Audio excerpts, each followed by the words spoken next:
Hello everybody, my name is Ilya. And my name is Tyler. Together we make up Kovray, a couple that loves to play board games. And this is our top 10 of 2022 releases. 2022 releases. Now we wanted to wait until 2023 so we can get every last game in. Because you don't know, maybe a December game of December 30th made the list. I don't think mine did. Not on my list. But we gotta give the whole period, and now we're here in 2023 talking about the top games of 2022. No explanation needed. This is our top 10 2022 games. So the criteria for this list is these games had to have been released in North America. Yes. Keywords. In 2022. And been available to all. So there's a few games that didn't quite make this list because of that criteria. But maybe they'll make next year's list, or maybe they'll make another list of the past. True. So maybe. We'll find out. But without further ado, let's dive right on into it. Do we want to do honorable mentions first? Yeah, let's hit them with some honorable mentions. So my list was very interesting because I had an idea of what it was going to be. But then I did the whole ranking and I paired and I looked through them and it ended up being not what I thought it would be. Ooh.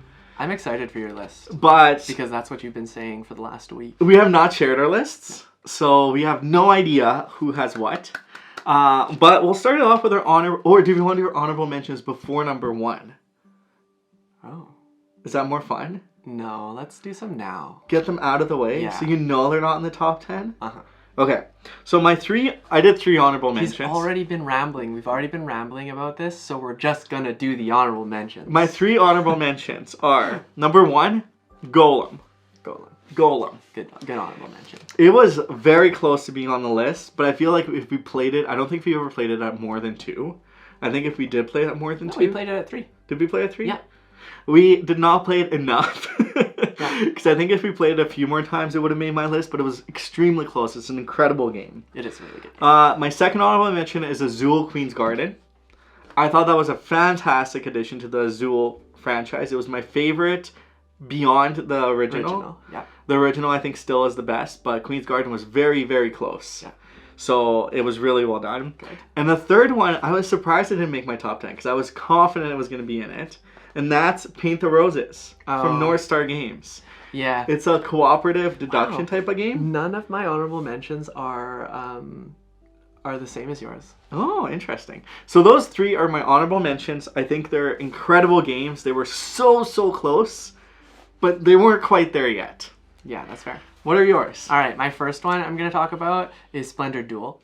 Ooh, that's a good one. Because this one was so much fun. But I think, so the issue is that there were so many 2-player games that we played that I had this weird sense of 2-player games, and I wasn't sure I wanted to put that there yet. Splendor Duel in the top if we played it at 3, it would have made it. Funny joke, I guess. Oh, what do you got next? All right, so then my next one is Come Together. The music festival game. I think that one was super amazing. A lot of fun. Worker placement, but it just I wanted it to be longer and not longer. Yeah, I don't know how to explain it. Okay. There was something I wanted from it that it wasn't giving me, and maybe that's unfair, but I think that because I was having that feeling, I wanted to wait to play it a little bit more. To actually get a better sense of whether it could fit into a top list. Okay. So it didn't make it there. That's fair. And then my last one is Dungeons, Dice, and Danger. Ooh. So this game was a lot of fun. It was exploring through these caves, just rolling dice and hoping for the best, really. But it was actually really hard. And I think that's what sold it for me. The progressive levels also gave it a really well. So it was really close to making it, but there were just some games that outdid it, I think. Where's number 2, Dungeons, Dice, and Danger? You put 1 on the first box, and where's the second one? It was released this year. I want another one. That's also a really good game. Yeah. All right. Okay. With those out of the way, how about we head on into our number 10? Okay. Should I start? Yeah. So I thought this one would be higher. Things Ilya says before talking about his top 10 list. We did not mention that I think we've played this amount of games from 2022 I forget the specific number. It was between somewhere 80 or 90, somewhere there. So this is how many 2022 releases we played. So this is the 10 of those. Yeah, I think it's closer to 90, but it's in the 80s. Here's the number. Bam. Okay, so my number 10 is Decorum from Floodgate Games. Yeah, that's fair. It's designed by Charlie and Harry Mackin and Drew Tenenbaum. So this is a cooperative decorating game where you're basically trying to find meet the conditions of the house in order to make it work, and you're doing a little bit of role playing while you're doing it, which is really fun. Yes. The theme in this game is extremely innovative. The gameplay feels really innovative, and it's just a game that I could not have stopped talking about since we saw it at PAX last year. 2021. So yeah, and it was released this year. We played it so many times. It's one of our most played games this year, and it's just a lot of fun. I really like it. It is a lot of fun. Yeah, I think the role-playing aspect adds some length to the game that you have to prepare yourself for. But other than that, I think the actual going through the puzzles and solving it is a lot of fun. And there's a 2-player campaign. At 4 players, it felt we had a really long game at 4 players. Yeah, but we really dove into the role-playing of it. We did. Yeah. But I think 2-player is just perfect. There's a campaign. There's surprises. It's a wonderful game. Yeah, exactly. Yeah. Good choice. Okay, my number 10 is Verdant from Flatout and AEG. So this one is designed by, I'm not going to say all their last names because there's 5 of them, but Molly, Robert, Aaron, Kevin, and Sean. So the folks from Flatout. And this is just a pleasant, peaceful, but also mind-boggling game where you really want to get the right things, but at a certain point you know you're not going to, so you have to just like decide what you want to give up. And particularly because Calico and Cascadia were such great games, I think this one really stands with them. I'm not 100% sure it's my favorite out of the 3, but it's pretty dang close. They just do different things. They all just do different things for me, and Verdant is my number 10. I like it. Is this the upset of the year because Calico and Cascadia have been so high on our list of years previous? I don't know. I think we just played a lot more games this year. We did play a lot more games this year. Okay, my number 9. Number 9. Also thought this one would be higher, and I think I mentioned it a few times in videos, but it is Downtown Farmers Market. Oh, that was my 4th honorable mention. Oh, 4th honorable mention. Okay. Well, Downtown Farmers Market is designed by Johan Benvenuto and Alexandra Dwight, and it is published by Blue Orange Games. It is one of the best crunchy feel type of games in a short span of time. Yes. You're only drafting 16 tiles, and you set up the goals for yourself and the way that it kind of works. But it's this tile placement game that just hits everything I want it to hit. It's friendly. The theme in it is quite great. I like the art in it as well. It's friendly-ish. You're not stealing too many eggs. But it's one of the games that I think captures a lot of the feelings I really like in heavy games. But it does it in such, you can play this game in 20, 30 minutes. Yeah. And I think it's so remarkably well done. This package to the brim. There's not a single waste of space in that box as well. Yeah. It opens up in a fancy way. There's so much about this game that I love, and it's a game that I foresee us playing many, many times in the future. Cool. Good choice. Thank you. My number 9 is Turing Machine. Ooh. Yeah. Okay. So this is basically just a logic puzzle. You have to choose a combination of numbers, answer some questions, and see if it's actually headed towards that. The setup is super easy. It's a little bit tedious at times because you have to find the numbers. But before I get into it, it's published by The Scorpion Mask, and it's designed by Fabian Griddle and Joanne Levitt. So essentially, this game just burns your brain really quickly. But the cool thing about it is not only can you play it at the table with a bunch of people multiple times, they have an app where there's a bunch of different combinations now that you can look for, which is a lot of fun. And then you can also do their daily challenges, which is super cool. It's reminiscent of a Wordle type thing, and I think daily Turing Machine. Yeah, I think because of that, I really appreciate it. So. Yeah, that's Turing Machine. We love logic puzzles too, so this game is mwah. Yeah. So my number 8 Number 8. is Three Sisters. Nice. So this one's designed by Matt Riddle and Ben Pinchback, and it's from Motor City Gameworks. So this is a loaded roll and write, the second in the series following Fleet. And it's such a phenomenal game. You're planting crops, you're tending the apiary, you're going to the shed, but there's so many combinations in this game. It is a roll and write fanatic's dream. Yeah. Yes. I really enjoy that. Also, there's a lot of strategies you can take with the shed, taking different abilities or different things in the shed, the shovel or this, to build certain strategies. The cedar, which I love. But there's a lot of variety that this game changes from gameplay to gameplay. The drafting of the dice also changes quite significantly, so it leaves you wanting to play more. And it also is a great, easy game to play digitally with friends too, because we've done that a few times this year, and it's definitely one of my favorite roll and writes out there now. It is super good. Yeah, it's very, very good. I really like Three Sisters. My number 8 is Caper Europe. Oh! Yeah. Okay. So, I'm going to say this name wrong. It's designed by Unea Rubio and is published by Keymaster Games. Okay. So, this game is a 2-player only game, and essentially you're putting together a crew of people to, like, outbid on a heist. You want to be the one that does the heist the most successful. And you're going around these different locations. It kind of is like almost... It gives me vibes of Air, Land, and Sea, but elevated. And they've got different characters, different items that you have to use, different paths that you can take. There's a lot of goals that you need to accomplish, but you're going through and just playing this back and forth draft with your opponent and trying to, outmaneuver them. And I think it's very cleverly done. I think there's a lot of ways to get points. And every single time that we've played it, it's always been extremely close.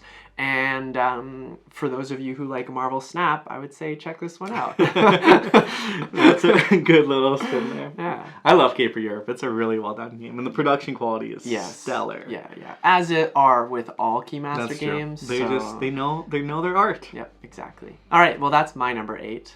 And I'm just going to jump in and do my number 7 because I think it's really important here because it's a crossover and it's Three Sisters. Ooh. So I'm not going to say the publishers, not going to say the designers. Ilya's already covered that. But just to add to that, I think that it is a really, really great game. The roll and write crunchiness to it is fantastic. For those of you wondering, Three Sisters and Fleet, out of the two, Fleet is actually higher for me. But that doesn't stop Three Sisters from being a great game. I think the concept that they took, the theme that they used, and how they integrated into the game is actually quite stellar, especially for those of you who are not into fishing. So with theme in consideration, like Three Sisters does it better. The other thing I would say is if you are going to pick up this game and you want a bit of a strategy tip from my perspective, make sure you're going and grabbing the goods. Because the goods are really important. They'll keep your engine going and it'll like ramp you up faster so you are able to do more around the board. Strategy tip in a top 10? Yeah. Dang. Yeah. I feel like I really like that game, but I'm always trying to go in different directions, and it always ends with me making sure that I'm getting goods all the time, no matter what strategy I decide to take. And that's part of the reason I like this game, is there are a lot of strategies you can go for. It just depends on like what you're feeling, I guess. I love Three Sisters. My number 7. Yes. I also thought this one would be higher on the list. Oh. It's Ark Nova. Ah, yes. So this one's designed by Matthias Wig and is published by Capstone Games. And it is a heavy zoo conservatory builder in which you're drafting cards and basically looking for combinations to create the best set of animals in an enclosures and conservatory as you possibly can. What this game does is just everything this game does is really smart in my opinion. With even the 2 tracks, the way that the scoring works is there's 2 tracks that you'll work on, and once they cross, the difference is your score. So you could have a really low score or a negative score in a long span of time, but that work towards it is what makes this game so great. The combinations between the cards, the way that they've taken a zoo theme, which I don't particularly love because I'm not a huge supporter of zoos, but here they've actually thrown in a conservatory element with a research element, so it's not necessarily put animals in cages, it's how do we enrich these animals' lives. But everything this game does is so fun, and every time we've played it, it's been simply a joy. It was a little bit of a learning curve, and it takes a long time when you learn the game because it is a longer game as well. But now that we've played it a few times, it's so fun to get to the table and just play out in an hour and a half, 2 hours, and have a splendid Ark Nova time. Yeah. There's just a lot of cards in the game, and they all usually do different things. So the learning curve I found wasn't necessarily in the actual gameplay that you had. It was actually just like understanding the cards and hoping that the right ones would come up for you. How do you do with what you have? Yeah, exactly. So, yeah, great choice. Well, I guess I'll dive into my number 6. Yes, sure. And that is fun facts. I knew this was going to be on your list. I knew this was going to be on my list as well. So Fun Facts is designed by Casper Lap. It is a party game from Repos Production. It's one of the Just One, So Clover. It's the third in that trilogy. Different designers, but it's the same kind of vein. But essentially, it's a cooperative game where you try to learn a little bit about each other and learn some fun facts about each other. But you do this by saying the fun facts, writing numbers down, and trying to get them in order of, and judge people a little bit around your table of where do you think they would fit. Yeah. There's been so few games that, because I think the party game genre has decreased for me over time, but this one completely brought me back. It wins me over. This is a game I would start off any game night with because you get to learn a bit about each other. You get to laugh a little bit. You get to have a big wow moment or a good story. And it really sets the tone in this really warm and comforting way that I think games are designed for. It's the social experience that brings us together, and this game completely does that in such a great way. And I will not stop recommending this game to anybody because it's a great game to bring to your coworkers. It's a great game to play with your family, your friends, anyone you really want to get to know. I think it is an amazing icebreaker. Yeah, like Ilya said, is party games kind of like, and I wouldn't say died down for me, but like I've never been super invested in them. I want to spend some time like playing some grindy games.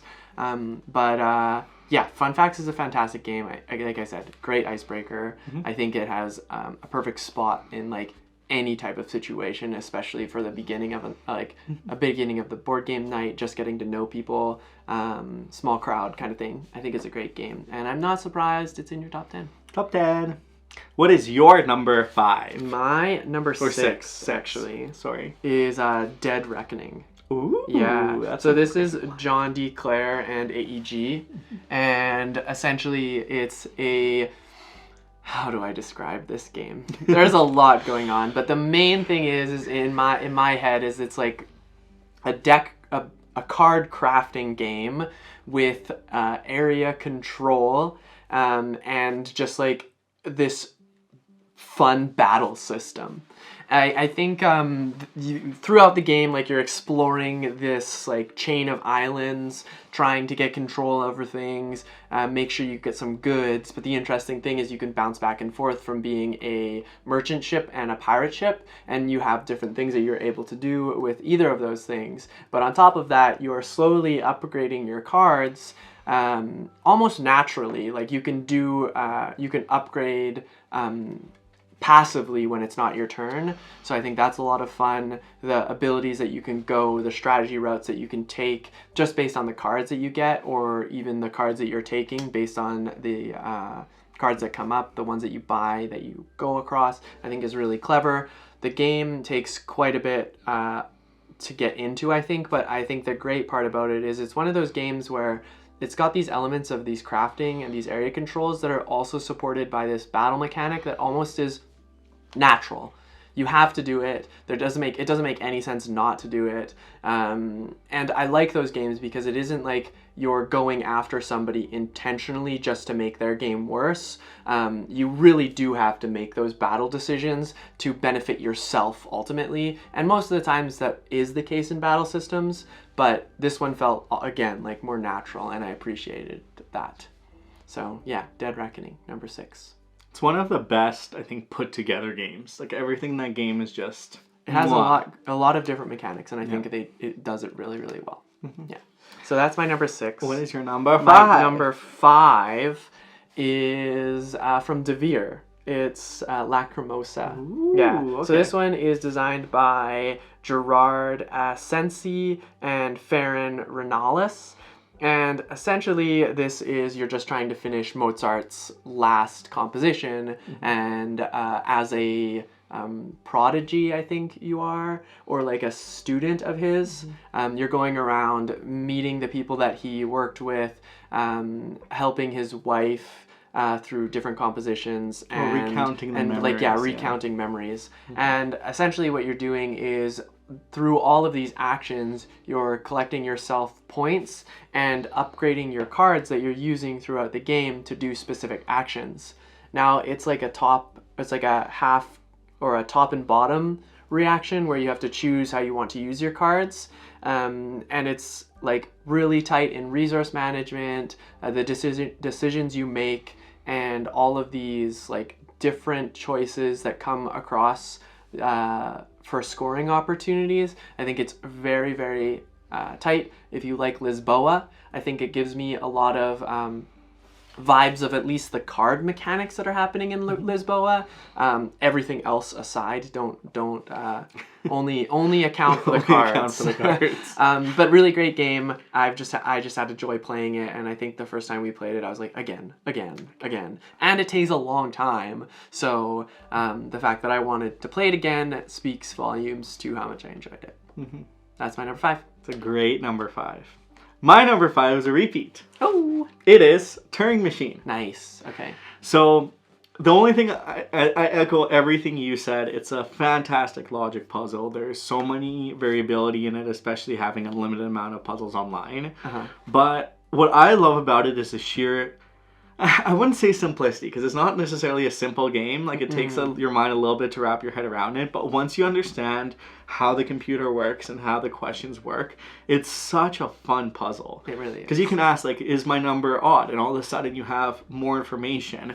But the way that the game was designed in order to ask, like you ask by presenting the information, and it just confirms if that information is in there, and that's kind of inherent with the question. It's so clever, and it takes your mind to like a few games to really wrap yourself around it, that whole concept.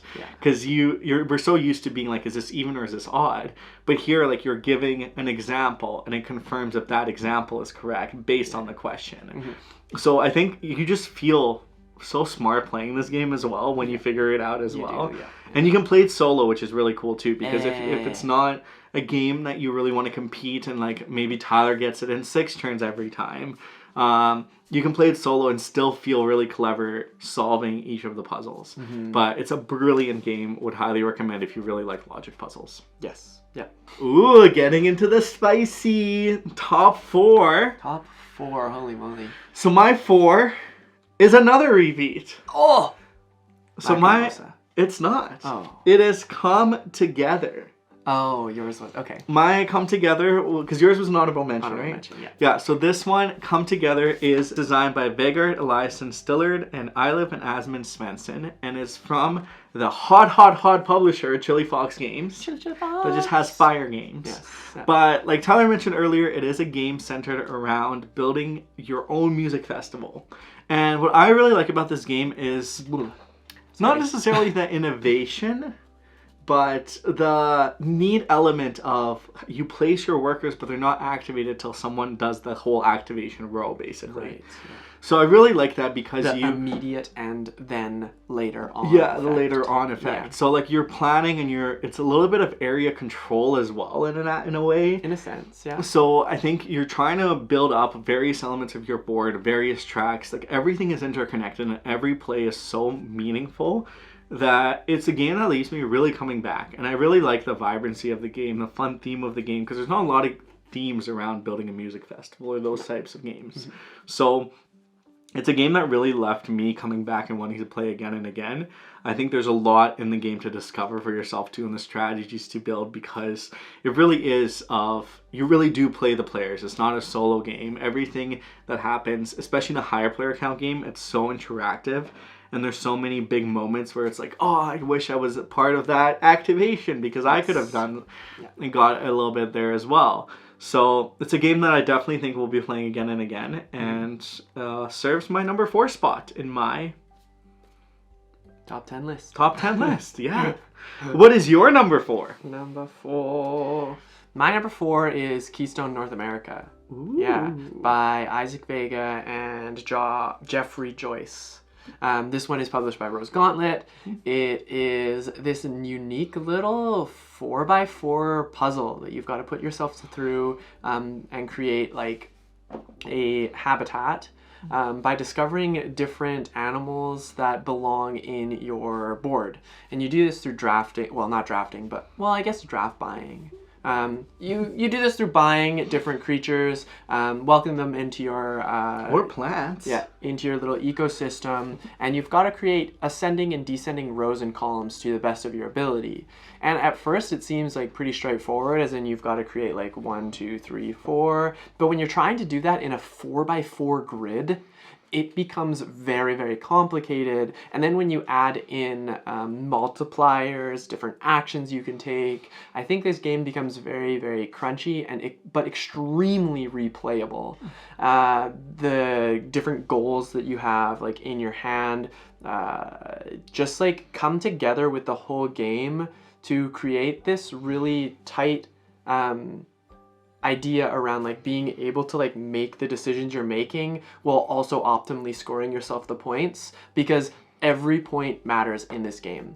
You can lose by a couple points, and or maybe it wasn't because you got three of your goals instead of the 4. You lose out on a significant amount of points, and then that can actually like cause strain on your game, because you're tossing back and forth of whether or not you should get keystone species or finish your goals. Which brings me to my next point, is the actual theme is super well done. They've included, the reason it's called Keystone is that they've included these animals and different species of plants that have keys on them, which is relevant because that means they're the keystone species of that particular habitat, and it just means that they're like extremely vital to that environment. I think the way that they've incorporated that to be that doubler is super, super cool. And yeah, I just like appreciate everything about this game. It's actually really quick to play once everybody knows what they're doing, and I'm very excited to see if there's anything more in store for these types of games or Keystone in general. There's also endangered animals in there. There's a lot of educational components to this game too. Super educational. We got it for my sister for Christmas this year. And she loved it. She did, which was really fun. Yeah. But yeah, it's a fantastic game. It was my 4th honorable mention as well. It did not. Yeah, it was so close to making my list. So now you know it's not in his top 3. Now you know. All right. Now you know. Yeah. So I guess I have to go into my 3rd, right? Yeah. Okay. My 3rd is from Floodgate Games. It's called Vivid Memories. Oh. Yeah. And it's designed by Matthew Dunstan and Brett J. Gilbert. This game is absolutely beautiful. It is. First of all, let me just start by saying that. I think the interconnection between the theme and what you're actually doing is super clever as well. And it's essentially just like you're connecting your dreams essentially, and like allowing yourself to grow up to meet these conditions. And I think it's very, very cute, but it's like this abstract strategy puzzle game where you need to be placing these collars of crystals, fragments, I believe is what they're actually called, and you place them into your spaces, and each of them can hold 3. But you'll score points based on different compositions of those center pieces, but you'll also score points based on the trails that you're able to make with the same colors.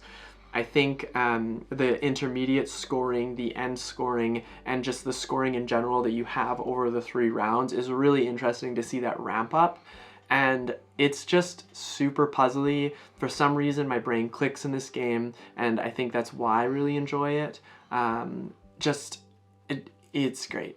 I don't know what else to say about it, but I really, really, really like it. I'm surprised more people don't talk about this game, because I feel like this is like everything in this game is just brilliant. Yeah, it's really good. Also, Tyler is unbelievably good at this game. I wouldn't say I'm unbelievably good at this game, but it is so cool. He crushes everyone when I we just play. think it's very interesting to have to be able to like complete goals and then not worry about completing the goals, because then you have already done that, and then you get to manipulate your board further by using different actions that are available to you, and the give and take between putting down goals and not being able to achieve them. It's just well done. Brilliant.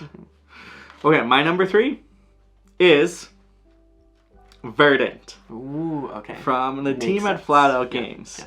Yeah. I love the games that they make. I think they're just so approachable, and this is a game that we can pull out at any point in time and build a little 3x5 that's a cozy home with a bunch of plants. What I particularly love about this game, and pets, I guess, get some aquariums in there. I always call the fishbowl an aquarium, and Tyler doesn't like that. Drives me nuts. Well, the thing I really like about it too is you get to learn about plants. There's each of the plants has a scientific name. There's some educational component in there as well. But it's give and take of what do you want to do? Do you want to collect sets? Do you want to get the verdancy of all this? There's so many different ways to score points. And it is really trying to maximize your strategy based on what you have. I absolutely adore this game. I still don't know. I think we did a ranking video of the 3 a while ago.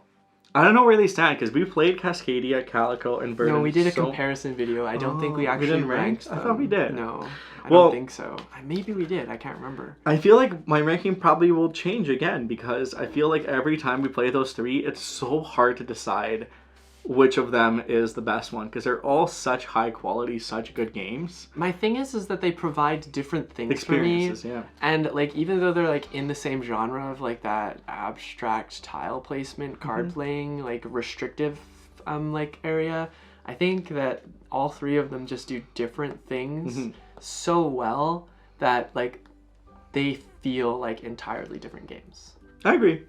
Yeah, and what fun would there be if there were 3 of the same game? Yeah. So yeah, I think they've done. I'm really curious. Fit to Print was a completely different game from that as well. So I'm really curious to see what Flat Out does next. I think every time they release a game, it wows us. So that's my number 3. Okay, my number 2. We're getting down to the wire here. Down to the wire. My number 2. Oh, that's okay. Is Lacrimosa. So this is Gerard Esseni, Ferran Renalius, and Devere Games. I'm just going to say this right now, that our top 2, or our 2, is repeats. Because yours is a repeat of what's a game on my list. Mine is a repeat of what's on your list. Interesting. Well, my Lacrimosa thoughts are...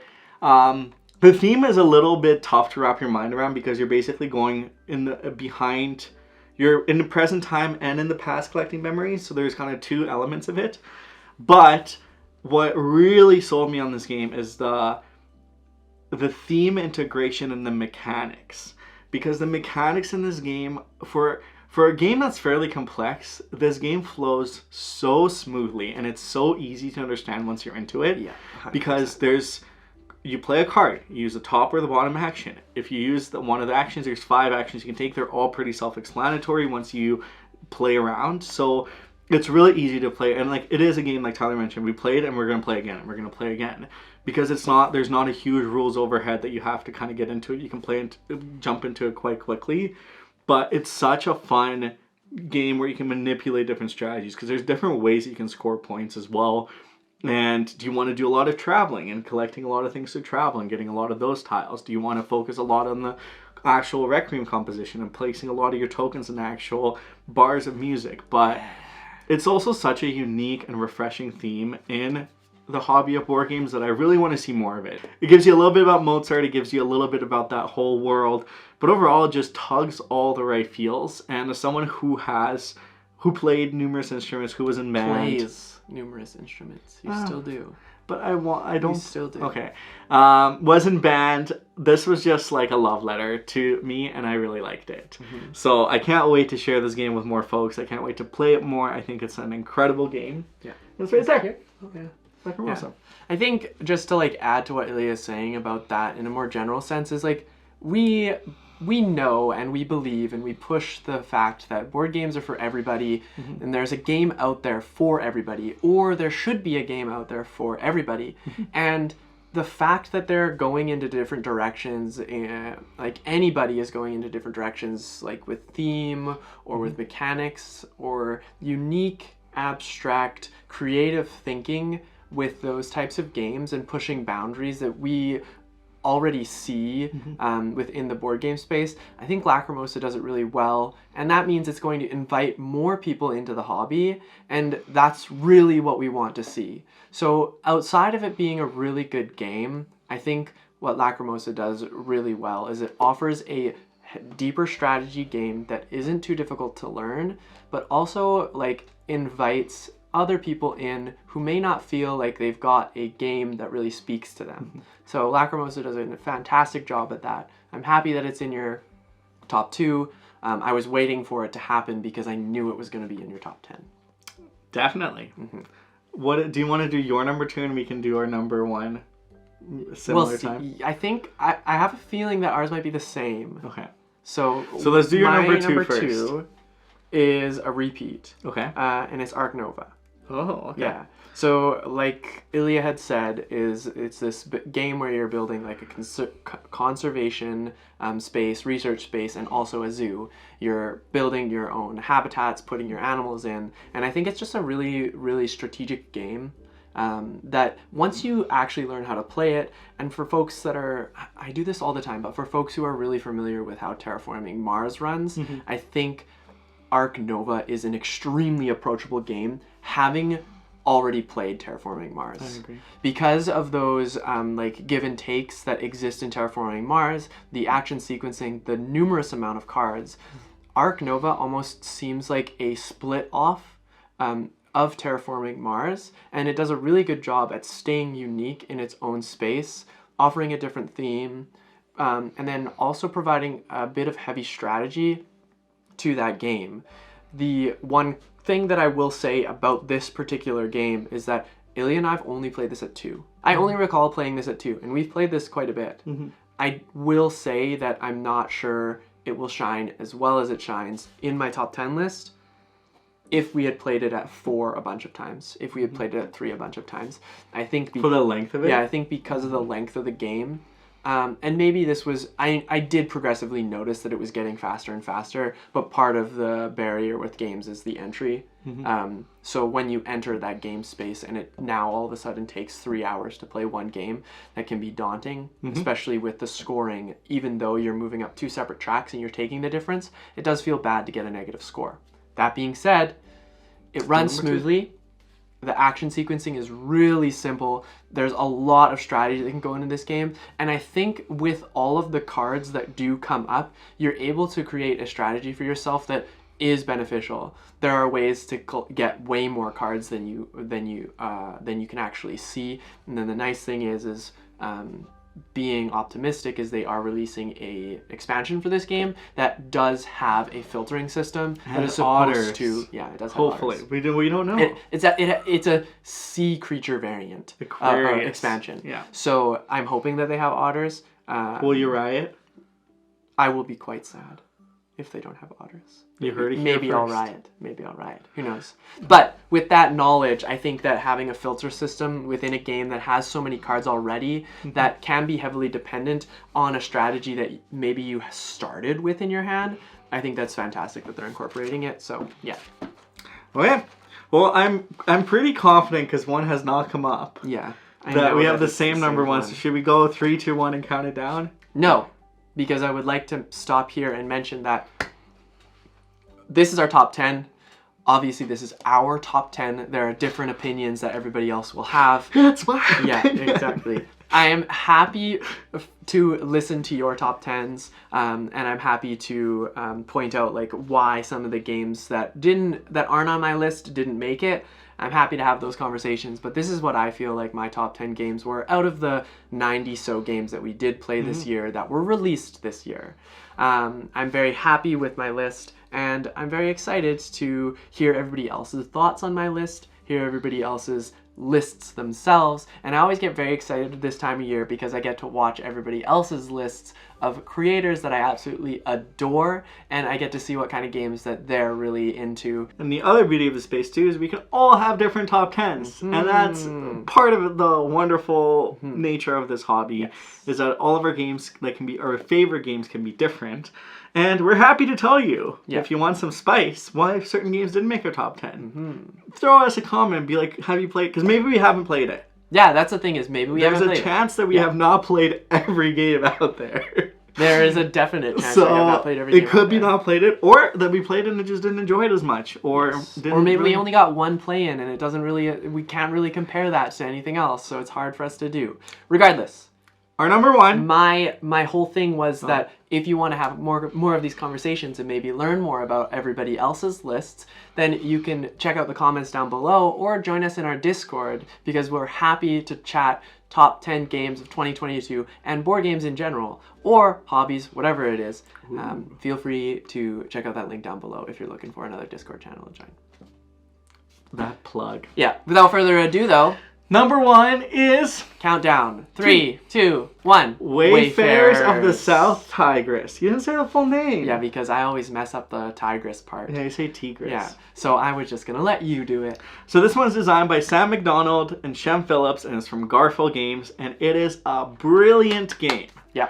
Now, we first actually got to play it in we got to play it in 2022 because that's when the Kickstarter was, because our Kickstarters are fast turnaround, speed, monies, let's go.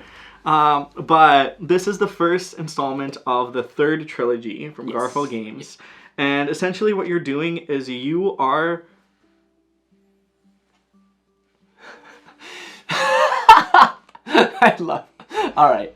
What Ilya is trying to say with that motion is you are basically expanding and like mapping out this area within this world. You're using different resources to do that. So you're discovering islands, you're discovering coves, you're discovering different temples, mountains, stars, like the sun, whole goal of this... astronomy. The whole goal of the actual, like... from my understanding at least, the whole theme behind a lot of these third trilogy games is that like science and discovery piece. And this game does it really well, but the cool thing is it's like, it's almost an engine builder.